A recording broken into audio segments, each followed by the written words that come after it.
this is a mallard, and very common bird in this area. This is a male adult, and basically what had happened is someone had actually tied a zip tie around his beak.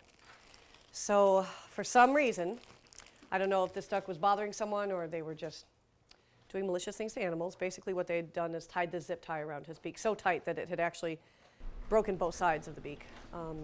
We're not sure how long it was on there, but presumably over a week, which is a long time to go without food. He could probably get a little bit of water in, which is probably the only reason that he stayed alive. But by the time we got him in, he was just flat out completely starved. And it's basically a slow starvation process. So the people that found him actually cut this off when they first got him. So by the time we got him, he didn't have this on anymore, but he did have some deep damage to the beak surface itself. And as you can see, that's healed very well. It's not uncommon for us to get in animals that were injured by people both maliciously and unintentionally. These are the things that are really sad, because while people do bad things out there, it's one thing, when that happens, but it's another thing to do something that causes an animal to starve slowly. And this guy was the body weight of just a skeleton when he came in. So he had fought as hard as he possibly could and lived as long as he possibly could without having any chance of getting food in.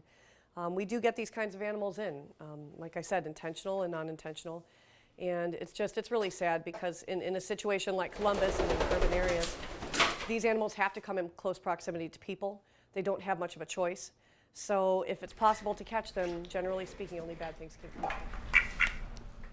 And at this point in time, he's doing great. He's flying, he's walking, he's running, he's attacking, he's feisty, he has an attitude, and I think we'll be getting him home again in the next couple of weeks. We just want to make sure that, one, we put him in a place where people can't approach him as easily as they could last time, and two, that we make sure that he's fat enough and has the reserves enough to go back home in the middle of winter.